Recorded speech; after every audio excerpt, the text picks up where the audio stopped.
جمعیت علماء اسلام صوبے سیکٹرنگ کوارلیشن ما تاسو سره خپل پارټي د طرفنا مکمل تعاون اعلان کوم. بالکل دا وخت موجود یم جنا پارک کې او د لوکل ګورنمنټ ناظمین ټول راغلي دي سر په احتجاج دي. دا وخت موږ سره جانداد ناظم صاحب موجود دی، سره خبرې کوو. ناظم صاحب څه وایي؟ بسم الله الرحمن الرحیم. ټول وړاندې تاسو شکریه ادا کوم تاسو موږ مقرره خبر کولو.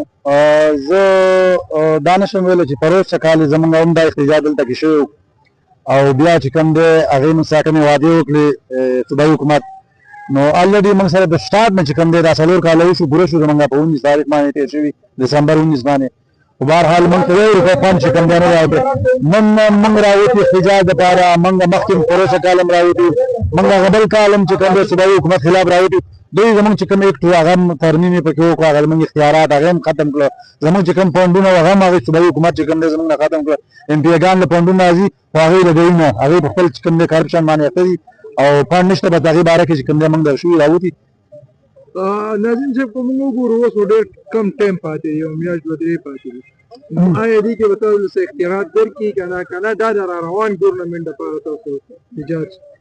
دا خو موږ وایو چې را روان دپاره انشاءالله موږ به یو خپله لار چې کوم دی نور ته به پیدا پکې ورسېږي او موږ دا وایو چې موږ له به 2 کاله ایکسټنشن راکوي او هغې سره به چې کوم دی موږ له فنډ هم راکوي. که دوی اوس موږ له 3 میاشتو کې فنډ راکوي، موږ 3 میاشتې پاتې دي فنډ له ماس وار چې کوم دی زموږ له ډېر خط پوره کېږي، نو موږ په هغې باندې چې کوم دی دې سره ایګري نه وي. ځکه که دوی موږ له فنډ رام کړي نو موږ یې د 3 میاشتو کې نشي لګولی. دوی به موږ له 2 کاله ایکسټنشن راکوي او سره به چې کوم دی فنډ هم راکوي. په هغې ازاله به کوي د 4 کالو، ځکه داسې چرمینه شته چې هغې سره کرایه پیسې نشته. هغې اپیسي چې کوم دی بندې دي، نن یو ځای کې اپیسي یو میاشت تېره کړي هغې بیا کرایي چې کوم دی نشي ورکولی، مالي کې په پره کې بل ځای کې به اپیس واچوي، نو هغې بیا کرایانې چې کوم دی هم شاټ دي، سیلریانې تنخواګانې هغه هم چې کوم دی شاټ دي. نو موږ هغې نه دا درخواست کوو صوبایي حکومت نه، خاص کر سهیل افریدي صاحب ته. هغې موږ سره پروس کال هم صوبایي حکومت چې کوم دی وعده وکړه چې به تاسو له موږ چې کوم دی هغې دا کوم دې ځای کې زموږ در نه وه، موږ هغه در نه چې کوم دی مهر کړه او د دوی په کې نه مانې او اوس چې کوم دی بس موږ ته اختیارات نه میلاو شو، نه چې کوم دی دا کال وشو او نه چې فنډ موږ ته میلاو شو. ډېره مهرباني. شکریه. څنګه چې تاسو ته پته ده چې زمونږ په خیبر پښتونخوا کې بلدیات الیکشن په 2 مرحلو کې شوی، په 2021 په 2022 کې. اوسه پورې موږ ته چې دی نه اختیارات میلاو شوي نه فنډ میلاو شوی. د دې نه مخکې چې دی زمونږ سی ایم صاحب چې محمود جان صاحب وو هغه موږ سره زمونږ اسوسییشن سره چې زمونږ کابینه د هغې سره معاهدې وکړې، هغه معاهدې پوره نه کړه. د هغې نه پس ګندهپور صاحب راغلی، ګندهپور صاحب چې زمونږ اسوسییشن کوم کمیټي د هغې سره معاهده وکړله، خو هغه معاهدې ماته کړه. اوس سهیل صاحب ناست دی، نو موږ مجبوراً چې دی د دې مجبور یو چې موږ احتجاج وکړو، ولې چې عوامو موږ له مینډټ راکړی دی او د هغه مینډټ چې دی توهین کېږي. نو دې وجې نه چې دی مختلف د خیبر پښتونخوا چې دی 33,000 بلدیاتي نمایندګان دي هغه په جناباره کې موجود دي. دا څه ده چې موجوده حکومت چې کومه پالیسي د لوکل باډیز په حواله ده، د هغې خاصه پالیسي نشته، خو د دې په حواله یې پالیسي غلطه ده. دا حکومت په خپله جاړي چې ما له مرکز اختیار نه راکړي. نو موږ ورته وایو چې که تاسو د صوبې اختیار غواړئ او مرکز نه ورکوي نو موږ ستاسو ملګري، خو چې لوکل باډیز ته دې په خپل اختیار نه ورکوي نو موږ د لوکل باډیز ملګري د ده د پالیسۍ مخالف یو.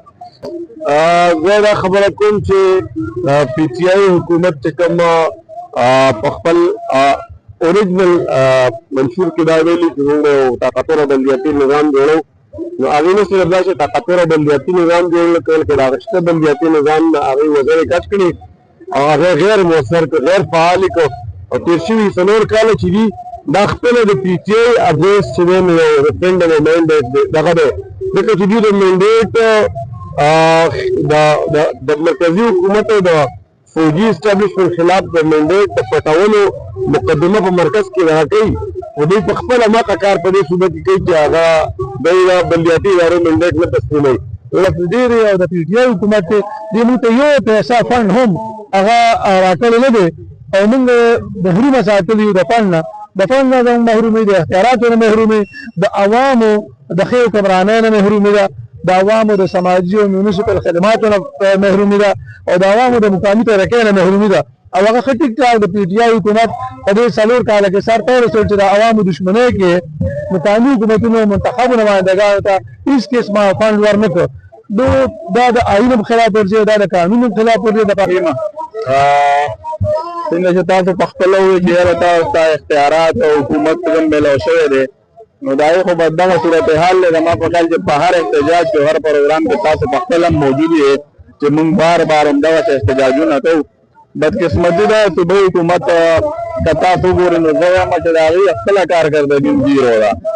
2019 امندمنټ ایکټ یې منتخبولی و چې په هغې کې یو ډېر مضبوط نظام هغې منتخبولی چې تمام تر اختیارات او یو مخصوص فنډ به چې کوم دی هغه دغه بلدیاتي نظام ته میلاویږي او د هغې د وجې نه به د هغه علاقې د تحصیل چې کوم د خلکو محرومین دي یا د هغې کوم ضروریات دي نو هغه به پوره کېږي. چې کله 19 دسمبر 2021 سے دا بلدیاتی الیکشن وشلله او د حکومت ته دا پته ولګېده چې یاره دا خو موږ مخالفین تحصیل میئرز، تحصیل چیرمنز، MC VC چیرمن راغلله نو دوی موږ نه ټول خپل اختیارات واخیستل. د احتجاج به اوس کمې پورې شروع موږ خو بالکل نوی بلدیاتي نظام دی حکومت راوستی و. د ده نه مخکې چې کوم د 2013 ایکټ و په هغه ایکټ کې محترم عنایت الله صاحب ډېر زیات امندمنټ کړي و. هغه ډېر ښکلی نظام و. بیا د دې نه پس امندمنټ وکړو دی د 19 وکړو. نو د 19 ایکټ نه پس دی خوا ته موږ 4 کاله مونږ پوره شو چې موږ ته د یو روپۍ نه فنډ میلاو شو، نه موږ ته زموږ اختیار میلاو شو. اوس هم رول آف بیزنس چې لکه مطلب پور په کومه طریقه چلېږي هغه اوس هم معلومه لفظ فاروقي او زه د انسیسیات اشتربین یم او چې څنګه تاسو پته ده چې نن موږ راوتي بیا احتجاج کوو. نو د احتجاج موږ دې لپاره نه کوو چې یاره موږ ته د بیا تنور نیت کړي یا د دې لپاره کوو چې نیکسټ الیکشن کې کم از کم با اختیاره خو وکړي که نه چې عوام له د هغې دغه ورکوي. دا کروڑ روپۍ په دې هغه باندې لګي، په دې الیکشن باندې لګي او کوم ملازمین دي هغه بالکل چې کوم دی غیر فعال دي. دا 4 کاله موږ غیر فعال تېر کړي دي، هېڅ قسمه فنډ نه دی راغلی، هېڅ قسمه سم دغه نه شي. نو دا دې لپاره موږ احتجاج کوو لګیا دی چې کوم ته فنډ ورکولو کوم دي ویلي چې NFC روایت کې به 20% شیرز موږ بنیادي نمایندګانو له ورکوو. نو 4 کاله پورې کېږي 2026 15 مارچ باندې 1 روپۍ فنډ دغه حوالې سره میلاو نه شو. ونه پس کو زموږ مقدار شاله دي چې چیرمن کا شاله دغه دا ویل مانه چې کوم دین مخکې چې کوم حکومت او د بر سټاپ دور کې والا هغه ټیم ډیر زیات قانون ملاوي دي موږ ډیر زیات کارونه کړو او هر یو انسي کې موږ یو دوسرے سره پاتې چې موږ نه وکړو موږ ډیر زیات کارونه کړو چې دا حکومت چې کوم راغل ځانو سره پانګوالي پوره کېدو ولا دي اوس پورې 2 روپۍ فنډ نه ملو شي. تاسو دلته کې د ډیر چاپیره د مختلف ازلونه د پوری په خیبر پختونخوا نه دا خلک ګوري، چیرمنان صاحبان ګوري، دا نو احتجاجي کارکول دپاره راغلي دي. سره د تېر شوی وزیر اعلی چې کوم محمود خان هغه راسه بلا وعدې وکړې 2 کاله هغه واړولو هغې نه پس ګنداپور راغلی د ګنداپور هم را سره بلا وعدې وکړې هغه هم رالې 1 روپۍ را نه کړه تر اوسه پورې. اوس زموږ چې دا 4 کاله تېر شو او 4 کالو کې موږ ته اوسه پورې 1 روپۍ فنډ نه ملو شوی. علاقو کې راشئ کوڅې وګورئ ټولې ماتې دي